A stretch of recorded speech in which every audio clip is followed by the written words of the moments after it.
Buenas tardes, doctor. Bueno, esta es mi exposición. Es un breve resumen sobre el tema asepsia y antisepsia 1. Mi nombre es Johan García Robles y estoy en quinto A. Vamos a empezar.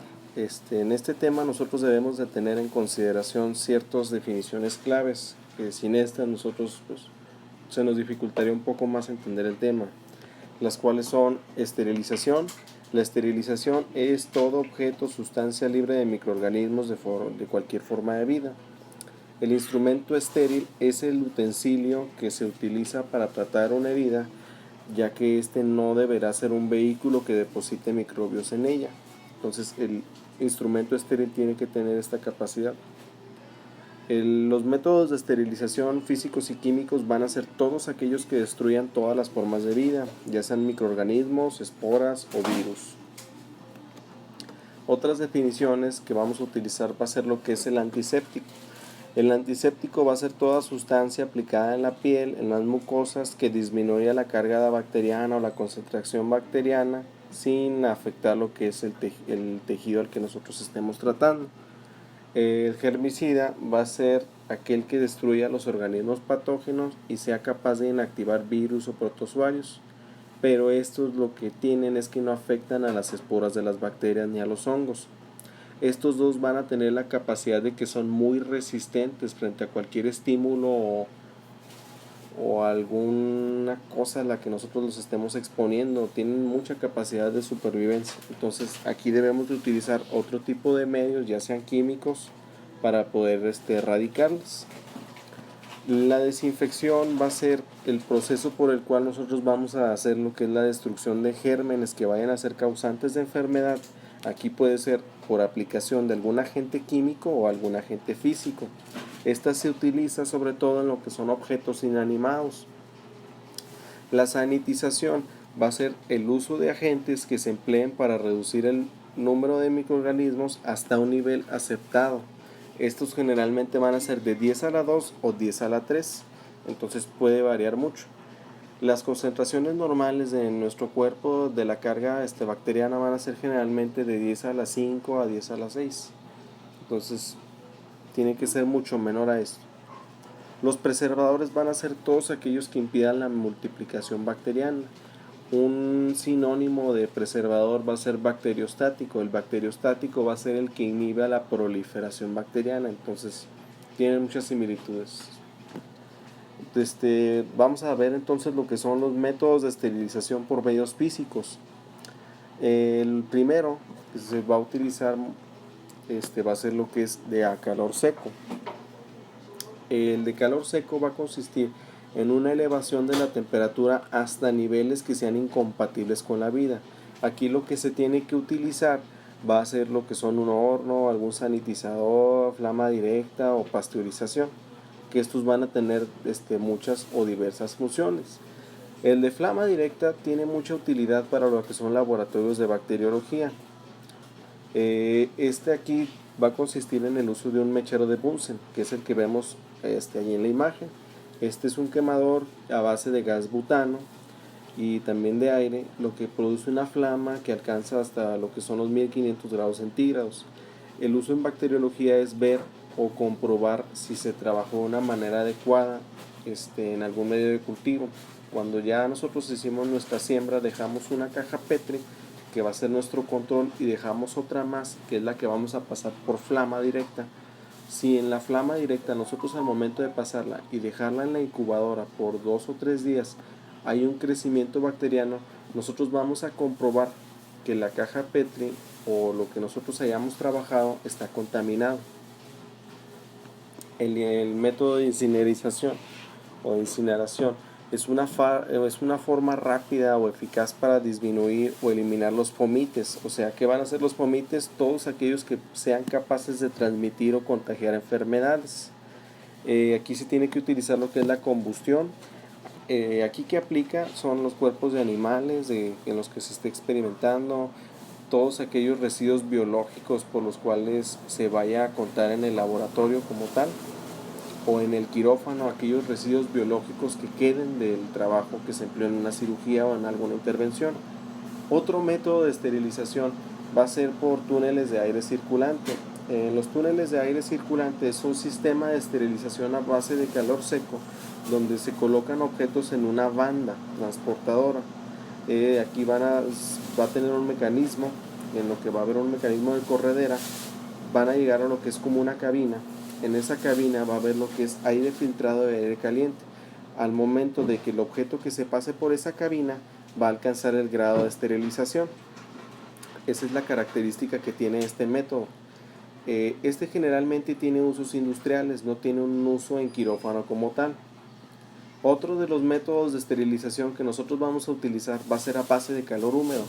Aquí en base de calor húmedo debemos de tener dos condiciones. La primera es que va a ser un periodo en el que se va a exponer vapor a una temperatura muy elevada y que tiene que ser por exposiciones a periodos muy cortos. Generalmente son temperaturas mayores a 150 grados centígrados y un periodo de exposición de 15 a 40 segundos. ¿Qué es lo que va a hacer esto? Va a desnaturalizar proteínas por todo aquel bacteria, virus que se pudiera llegar a encontrar en el medio que estemos esterilizando. Otro de los que vamos a encontrar va a ser la pasteurización. La pasteurización va a consistir en uso de calor húmedo para destruir patógenos en alimentos y bebidas. Como podemos inducir, no tiene un uso en algún quirófano, es más que nada en un uso industrial. Generalmente se utiliza para destruir Mycobacterium tuberculosis que se pueda encontrar en la leche, principalmente. Aquí tiene que utilizarse lo que son temperaturas de 138 a 150 grados centígrados por 1 o 2 segundos, que esto es suficiente para eliminar al patógeno. Esto nos permite que se pudiera llegar a almacenar durante más tiempo lo que nosotros vayamos a utilizar. Otro de los métodos de esterilización va a ser la tindalización. Este es un método que lo que va a hacer es un calentamiento intermitente de líquidos. Generalmente se utiliza en laboratorios de bacteriología y en usos industriales. Aquí nosotros vamos a exponer el medio líquido durante 20 minutos por 100 grados centígrados por 3 días seguidos.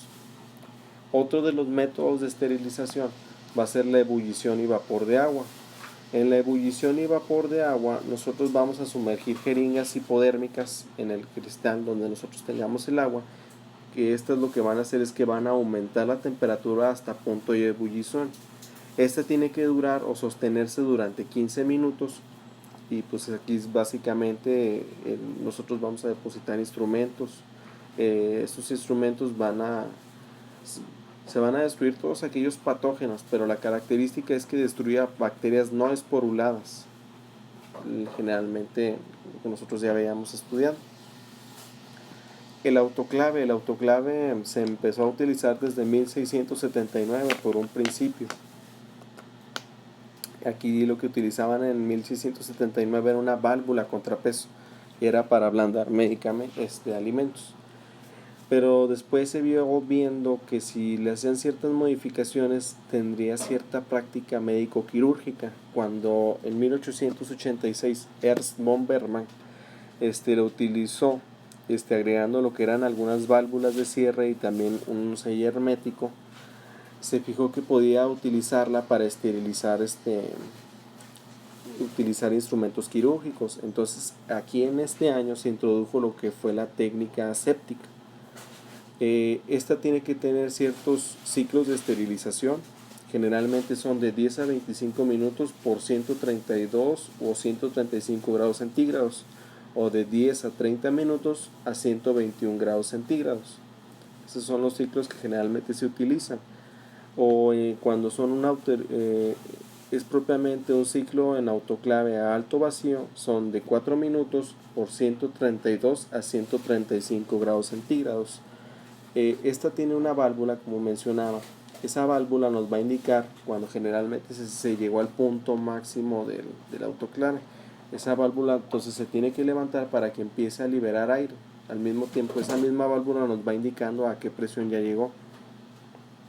Entonces es muy necesario que se deje que se disminuya la concentración propiamente del vapor, porque si nosotros nomás lo abrimos el autoclave cuando está en ese punto máximo, hay riesgos hasta de quemaduras por el personal que se encuentre utilizando esta técnica o o la misma tapa al momento de nosotros retirarla, por la misma presión que ejerce el aire, puede salir disparada y puede causarnos algún daño.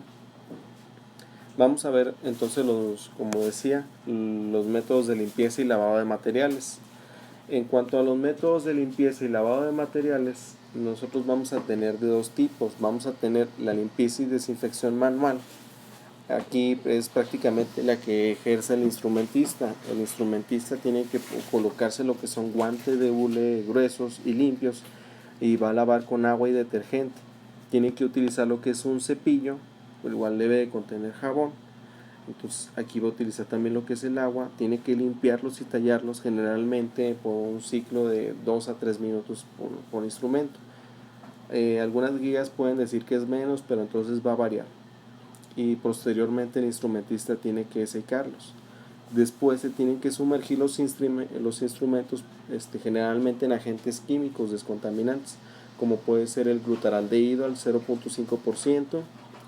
Posterior a este se tiene que lavar el instrumento que ya fue sometido al glutaraldehído con agua estéril, que se tiene que secar con una pistola de aire para evitar contaminación otra vez. Va a haber otro tipo de limpieza y lavado de desinfección de materiales. Aquí nosotros vamos a tener que pudiéramos utilizar el tipo de limpieza mecánica. Aquí propiamente nosotros vamos a utilizarlo generalmente sobre aquellos equipos o aparatos que se vayan a necesitar en alguna intervención médico-quirúrgica. El de ultrasonido es muy moderno. Lo que va a hacer este método de esterilización por ultrasonido es nosotros depositamos lo que son los instrumentos que vayamos a ocupar para este tipo de esterilización en una bandeja, la cual generalmente está dividida en 3 o 4 pisos. Aquí se tienen que depositar estos instrumentos y el ultrasonido va a ejercer una frecuencia. Esas frecuencias van a hacer que se esterilicen propiamente los materiales. Aquí lo que vamos a utilizar más que nada son vidrios o instrumentos metálicos. Estas, como son muy modernos, son muy caros, entonces es muy raro que se pudieran llegar a encontrar en algún hospital. En hospitales muy modernos o de niveles muy altos de atención sí pudiéramos nosotros encontrarlos. En cuanto al empaquetado de materiales, nosotros vamos a tener que pudiera ser de dos tipos, por una cubierta textil o por una cubierta de papel. La cubierta de papel generalmente se va a utilizar en laboratorios de bacteriología. Se utiliza lo que es el papel canela. En el papel canela nosotros, por ejemplo, cuando vamos a esterilizar una caja Petri, nosotros envolvemos esa caja Petri en papel canela y utilizamos lo que es la cinta testigo. Se depositan posteriormente en el autoclave, pero tienen que limpiarse primero meticulosamente estos objetos. Después se introducen en el autoclave generalmente por 10 a 15 minutos a 130 grados y se sacan. Ya una vez que se completa este ciclo y se sacan los materiales, no se les quita el papel canela hasta que se vayan a utilizar. Este tipo de esterilización nos da un margen de 2 a 3 semanas si no se llega a utilizar este material. Si se cumple este plazo, se tiene que volver a reesterilizar este material. Cuando se utiliza una cubierta textil, esta generalmente se utiliza para los bultos de ropa quirúrgica.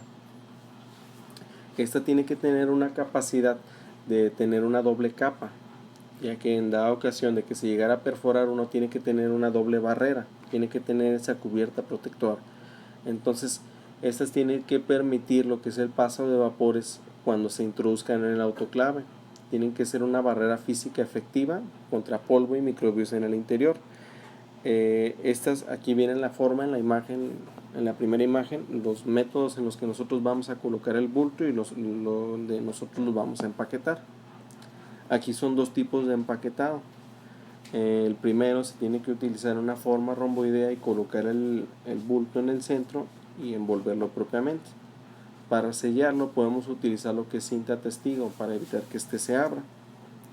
Generalmente tiene que quedar muy justo y tiene que utilizar lo que es una selladora térmica. Esta lo que va a hacer es recortar propiamente un tamaño justo del bulto para evitar que haya mucho aire dentro del interior del empaquetado. En cuanto a las cajas metálicas y contenedores, estos pues se han utilizado desde hace muchos años, que son las cajas de Doyen. Estas tienen que ser metálicas y cilíndricas, tienen que tener una tapa en forma de bisagra y en chapa. En algún escenario donde hay alguna rotura de esta caja, pues no va a haber una muy buena técnica estéril. Tienen que ser de acero inoxidable, y esto es lo que van a hacer, es que van a hacer una forma de organización y de protección del instrumento quirúrgico. Es más que nada de organización, ya que pues nosotros podemos dividirlos dependiendo por tipo de cirugía o por algún tipo de quirófano, ¿verdad? Nosotros podemos utilizar estos tipos de cajas. Tiene que tener más que nada una forma hexaédrica, y ahí vemos una imagen de la forma en la que nosotros vamos a encontrar la caja de Doyen. Y estas pues posteriormente se pueden introducir a lo que es una autoclave. Y aquí vemos otra imagen en donde ya están empaquetadas y ya se utilizaron propiamente en una intervención y se van a meter a una autoclave. En cuanto al control de esterilización de la autoclave, nosotros vamos a tener, de entrada, el mantenimiento a estos tiene que ser rutinario. Puede hacerse por lo que es por semana. Tiene que tener 3 fases, tiene que tener una limpieza, un lavado con detergente, una revisión de filtros y empaques, todos los equipos de esterilización. Y nosotros, para poder observar si se hizo una buena técnica séptica, vamos a tener 3 variables, lo que es el tiempo, la temperatura y la humedad.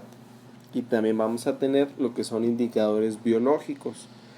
Los indicadores biológicos es como la imagen que observamos. Tiene que ser un contenedor, un cilindro, tiene una forma como un tubo de ensayo, tiene que estar cerrado, tienen una tapa con un filtro, tienen un indicador químico, generalmente son esporas de algún bacilo. Los que más se utilizan es el Bacillus Stermatermophilus, ya que tiene la capacidad de que puede detectarse en lo que son los vapores muy altos lo matan. Entonces aquí lo que vamos a nosotros ver si hubo una buena técnica séptica o no. Y pues generalmente el medio de cultivo que contienen es el púrpura de bromocesol, que es el medio en donde se conservan lo que son las esporas de estos. Se pudieran utilizar algunos otros tipos de bacillus dependiendo del método de esterilización usar. En calor seco pudiéramos agregar Bacillus subtilis van Niger o Clostridium tetani, dependiendo. Y las concentraciones pues van a variar de 1.5 por 10 a la 5 o hasta la 6. Las temperaturas de exposición tienen que ser entre 35 y 56 grados centígrados para eliminar estas esporas. Por lo mismo van a variar las condiciones a las que tiene que ser sometida. Como son periodos de exposición muy largos, para nosotros poder utilizar estos indicadores biológicos, se recomienda la utilización de algunas pruebas rápidas. Esas pruebas rápidas van a ser nuestros indicadores químicos. La diferencia en nuestros indicadores químicos es que no nos dicen si hubo alguna contaminación. Aquí únicamente nos van a indicar si hubo un buen paso de aire y una buena técnica nada más aséptica, no si hubo alguna contaminación en el bulto que se estaba esterilizando. Aquí nosotros vamos a tener lo que es la cinta testigo. La cinta testigo tiene una sustancia química que la va a hacer cambiar de color, va a cambiar a color gris o oscuro. Entonces esto nos indica que si hubo un buen paso de aire dentro del autoclave. Nosotros vamos a tener lo que son también las cintas de Boundic, que estas van a cambiar de colores, generalmente con los colores del semáforo, verde, amarillo y rojo, indicándonos lo mismo. Y hay otro tipo de materiales que únicamente nos dicen si hubo un buen pase, si hubo un buen procesamiento, si hubo un mal procesamiento, ¿verdad? Entonces estos son los métodos de esterilización por indicadores químicos, generalmente se utilizan en calor seco. Vamos a tener otros tipos de esterilización que van a ser por radiaciones. Aquí generalmente se van a utilizar las radiaciones ionizantes. ¿Cuáles son estos tipos de radiaciones? La infrarroja y la ultravioleta.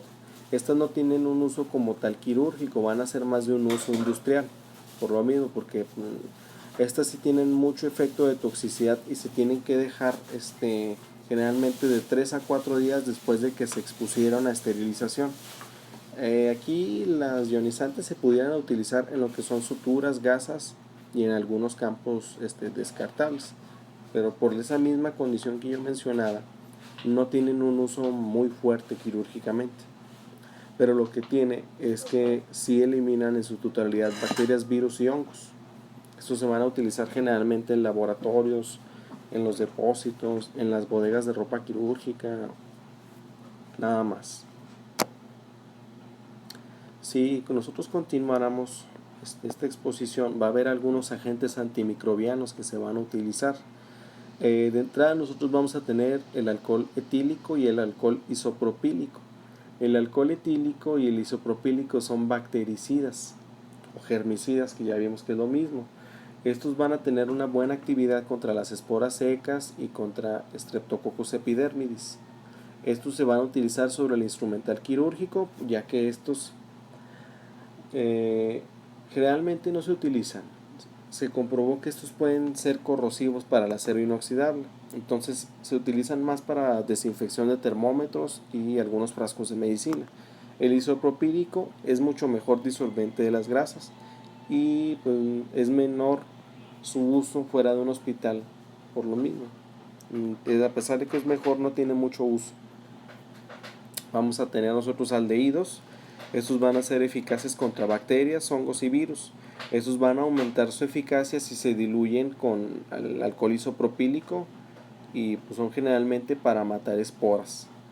El problema de los aldehídos es que van a ser muy corrosivos, van a ser muy dañinos para los tejidos que nosotros utilicemos. Generalmente van a ser muy agresivos contra las conjuntivas, porque estos se utilizan a manera de gas. Pues la ventaja es que inactivan toxinas y a los virus, y pues aparte son de muy bajo costo. El más utilizado, como mencionamos, es el glutaraldehído. Este tiene un pH alcalino, es bactericida, esporicida y viricida. Esto es muy tóxico para la piel, no tiene un olor, pero es muy irritante. Pues por lo mismo son prácticamente eso. Los yodoróforos van a tener la capacidad, como son en una concentración muy alta de yodo, se van a utilizar como en agentes humectantes no físicos, porque estos van a solubilizar el yodo. Pueden causar lo que son manchas, pero son menos irritantes y producen menos olores y gases. Alguna característica de estos son antisépticos tópicos. Estos se pudieran utilizar en alguna intervención quirúrgica para la preparación de la piel o el lavado de manos del cirujano, aunque no tienen tanto uso en el lavado de manos. Aquí se prefiere utilizar más que nada para al momento de que nosotros estemos ejerciendo una técnica de limpieza. Generalmente son conocidos como el isodine, y pues hay otros tipos que son derivados del yodo. Aquí nosotros vamos a tener lo que es la tintura de yodo. Elimina, a nosotros al colocarlo frente a un tejido, son 15 minutos necesarios para eliminar todo tipo de bacterias que se pudieran encontrar en diluido con alcohol al 1% aumenta mucho más su eficacia como antiséptico. Estos tienen la capacidad de penetración. El problema es que son muy tóxicos y pueden algunas personas sufrir lo que son reacciones de hipersensibilidad. Se utilizan mucho para lo que son bacterias y virus. Después nosotros vamos a tener lo que es el hipoclorito de sodio. El hipoclorito de sodio es muy utilizado para lo que son desinfecciones. Generalmente se utiliza como un antiséptico frente a un traumatismo, porque el problema es que disuelve algunos tejidos. Se utiliza mucho para limpiar lo que son los pisos y las mesas de una sala quirúrgica. Puede haber otro tipo de agentes, como es los agentes oxidantes. Van a tener la característica que liberan oxígeno y producen un producto activo. Aquí nosotros vamos a tener el peróxido de hidrógeno, que generalmente se conoce como agua oxigenada. Este es un germicida breve y débil. Tiene la capacidad de penetración y se utiliza como un antiséptico tópico. Entonces, todavía está mucho en investigación si en verdad ejerce esa función de antiséptico, porque se sigue desconociendo si sí o si no. Vamos a tener también lo que es el permanganato de potasio.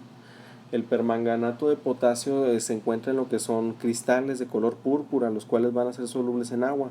Estos en una dilución de 1 a 10.000 son como antisépticos suaves y antitransigentes.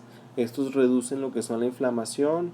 Puede haber también o ser utilizados en problemas por irrigación de vejiga, en úlceras o en heridas que haya desarrollo de agentes piógenos, por ejemplo el Streptococcus pyogenes. Aquí sí se recomienda mucho el permanganato de potasio. Vamos a tener también algunos tipos de sales, generalmente van a ser de metales pesados. Generalmente se utiliza lo que es el mercurio, el cobre y la plata. De aquí el más importante es el de la plata. La plata es un bacteriostático, se utiliza mucho en instrumentos quirúrgicos o cuando se coloca alguna sonda o algún agente dentro del cuerpo de alguna persona. Van a ser muy activos para gram positivos y son muy utilizados en el manejo de las heridas que estén infectadas por algún agente microbiano. De aquí entonces, como les digo, el más importante es la plata.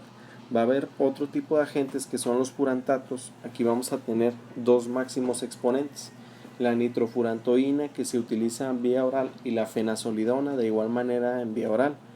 Estos generalmente, la nitrofurantoína tiene un uso como antiséptico urinario y la fenazolidona es como un antiséptico gastrointestinal que va a tener actividad contra bacterias gram positivas, a diferencia de la nitrofurantoína, que es más que nada para gram negativas. Vamos a tener agentes tensoactivos que se utilizan como antisépticos de la piel, tejidos y mucosas. También se pudieran utilizar para desinfectar lo que es material médico y quirúrgico. Aquí los principales exponentes van a ser la clorhexidrina y el benzalconio. El benzalconio, la característica que es el más conocido de estos agentes tensoactivos. La clorhexidrina la podemos utilizar para un uso antiséptico o el lavado de manos del cirujano. Esta únicamente basta con que el cirujano se le aplique para garantizar una técnica correcta de lavado de manos. No requiere más. Generalmente los periodos de exposición son de 15 a 40 segundos. Lo más recomendado es que sea 40 segundos el lavado de manos con clorhexidrina. Este es un germicida rápido y que tiene una duración muy prolongada. Lo que puede ayudarnos es contra virus encapsulados, contra VIH, herpes virus simples o citomegalovirus y bacterias. Vamos a tener también lo que son los colorantes, que los colorantes se van a encontrar en los marcadores que pudiera utilizar el cirujano para delimitar algún área en la que vaya a trabajar. Los colorantes generalmente son el verde brillante, el violeta cristal, violeta de genacina, el azul de metileno, y estos son bactericidas. Entonces pueden y tienen la capacidad de eliminar lo que son las bacterias. Ya por último vamos a tener lo que es una clasificación que se utiliza en lo que son los medios quirúrgicos, que es la clasificación de Spaulding. Esta se divide en 3 niveles. El nivel no crítico es en el equipo que sea un objeto que no esté en contacto con la piel intacta. Aquí los ejemplos sean un manguito para tomar la presión, un otoscopio, y los niveles mínimos que sean requeridos son desinfección de mediano y bajo nivel. En el nivel semicrítico tienen que ser todos aquellos que tengan contacto con mucosas. Aquí, por ejemplo, van a ser los endoscopios, los tubos endotraqueales, los laringoscopios. Estos tienen que tener una desinfección alta. En el crítico va a ser todo instrumento que sea directamente introducido en torrente sanguíneo o en zonas estériles del cuerpo. Aquí los instrumentos que vamos a encontrar van a ser catéteres intravenosos, cardíacos y demás. Y estos tienen que alcanzar un nivel de esterilización por completo. Y pues esto sería todo de esta exposición. Gracias.